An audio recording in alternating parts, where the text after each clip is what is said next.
Hey, I'm Cameron and Mark. DL2Midia. And today we're going to show you guys how to take portraits.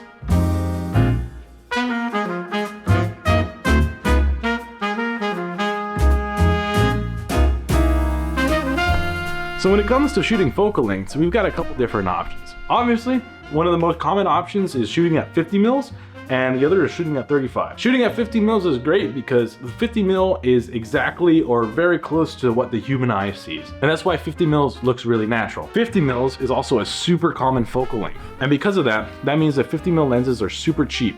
This Sony 50 mil lens goes for about 150 bucks, which means that anyone can pick up this lens for their full frame or APS-C style camera. Not a bad buy. The next option would be to shoot on a 35mm lens. And the thing is with the 35, it's a little bit harder to come up with good compositions, but if you do come up with good compositions on the 35, it looks amazing. But those are the two main focal lengths, 50mm and 35mm. If you can use those two focal lengths, you'll be set and pretty good. For this shoot, we're gonna mainly be using the 50mm, and we will kind of more or less be using 35 here and there. With that being said, we're gonna talk about lighting. So when it comes to lighting, we have two different setups. As you guys know, I'm a videographer first and a photographer second. So I only own this light, which is my Aperture 60X.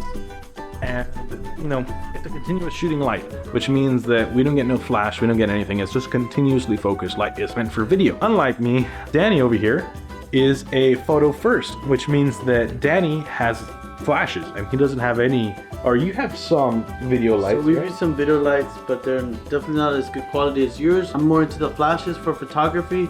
We were gonna be shooting today with two 8200s from Godox, and then one of the on-camera flashes paired to the trigger for the camera, and that one's gonna be the Godox V1S for Sony. So Danny's familiar with flashes. Of course, he's still learning, and so am I. I don't know anything about flashes. So we're gonna be showing you guys in case you don't have a flash. If this is your first time doing headshots or portraits and you don't have a flash and all you have is a video light, I'll show you guys what to do or how I set up my video lights to take portraits, because honestly, you can do it as long as you have good quality light. And if you do have flashes, Danny's gonna go ahead and show you kind of more or less how. I'll give you all a basic rundown, maybe a few options of what I would set up for a normal portrait shoot or a headshot, and we'll see how it looks.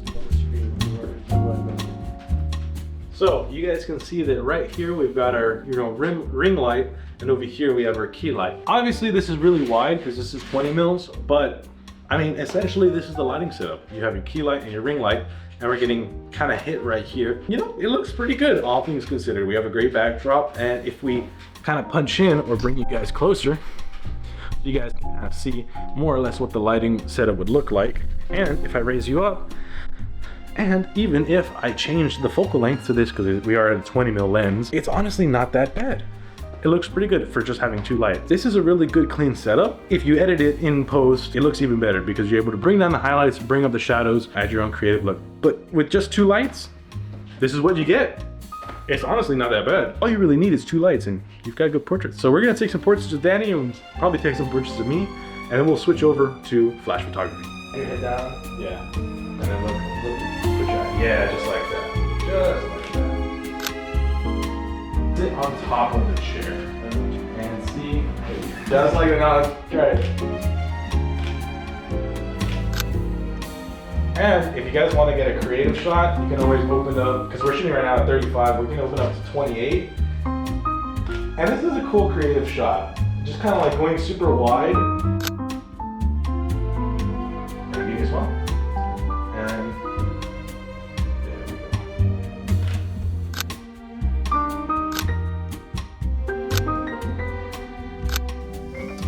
I'm kind of in a learning process of not just the lights, but also softboxes. Eventually, my next softbox I plan to get is a parabolic umbrella. But to start with, this was a budget Godox softbox, and then I have another softbox from Godox. Just kind of not break the bank, just to get my foot into the door. If you can, get several. If you don't have to sell your old one, keep your old one. The great thing about photography and videography is a lot of this stuff you can use as you upgrade. Most of this stuff you could just add to your collection and just build over time. But right now we're gonna be setting up this is my main light.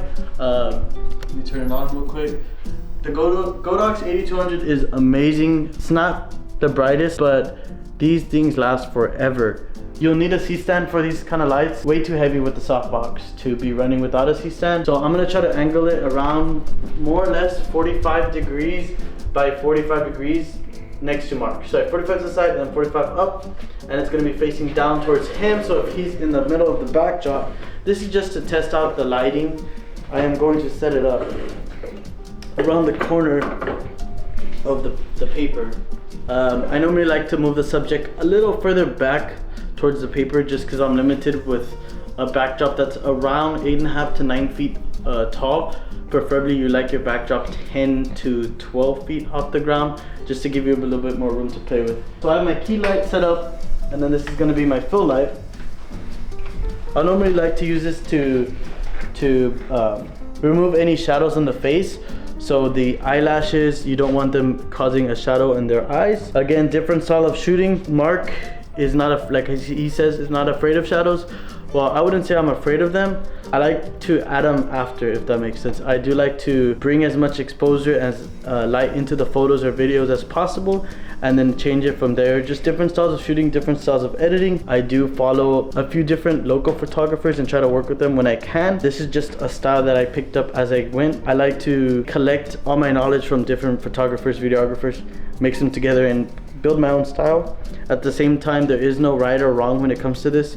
This is your style, your creativity. Don't listen to anyone tell them that you're doing everything wrong. No, you're doing it as you would do it. So that's what makes you you. That's why people will decide to go with you when they get their content. So for right now, I'm gonna just set up the shot. I'm gonna try to see what the lighting looks like just as I turn them on, and then we'll see what it looks like. I'll go ahead and adjust the lighting, and we'll go from there. So yeah, obviously there's a couple different differences between like live light and flash photography. Like Danny was saying right now, I think I cut the camera on him a little too early. You can see probably a little bit more detail with flash. I'm not 100% sure. At the same time, you know, we probably should have kept this test a little bit more accurate by using the same lens. I ended up switching to the Sigma 24-70, which might be a little bit more sharper than the Tamron, but the Tamron's still pretty damn sharp. I mean, despite us using two different lenses, the pictures overall came out pretty good. And you know, I think it just goes to show at the end of the day, it's what you're comfortable with, what you have, and what's available to you. If you have flash, use flash. If you have live light, like me, use live light. I think either one comes out really good. And I don't know, you guys be the deciding factor. In the comments down below, let us know, what do you guys think is better? What's easier to shoot with, live light or flash photography? And what do you use when you take photos? Do you use flash photography, or do you use live light, or do you use natural light? That's another thing. We gotta try doing. Topic, yeah. Yeah, we gotta try street photography, because I don't think you've tried street photography at all, right? Not much, no. So maybe that's a video that we'll do in the future, is trying out. The next episode? Maybe. Well, I also do want to do the video about the backpack. What's in our camera bag? And I think that would be an interesting topic to talk about. Like, you know, we're two different people from two different worlds, so you know, it might be interesting to see what's in our camera bag. But you guys let us know. If you guys like this video, leave a like, leave a comment, and consider subscribing. And hoping to make more of these coming 2025 now that we're already here. I've been really busy making a lot of content. Danny's been busy. I mean, he just started his LLC. It's hopefully happening pretty soon. Yeah, hopefully by the time this video is out, it'll be official. Definitely. So yeah, other than that, check out Danny at DL2Midia. Check me out at Cameraman Mark on Instagram. And other than that, we'll see you guys later. Adios. See you guys. Peace. Should have done that. Hey, I'm Cameraman Mark. Hey, DL2Midia. And today we're going to be talking about how to take headshots. That sounds like I'm going to kill you. Yeah, go on. Okay, well, let me try that one more time. Alright, so let's get down on the ground. By the way, I'm still working on losing weight. I still got a little ring of fat that I'm trying to lose, but doing great. The process is getting there. Invest in your body as well. Let me, I'll turn it towards you. Now, then we'll switch it. Picture day. Is that what it looks like? Yeah, I kind of like that.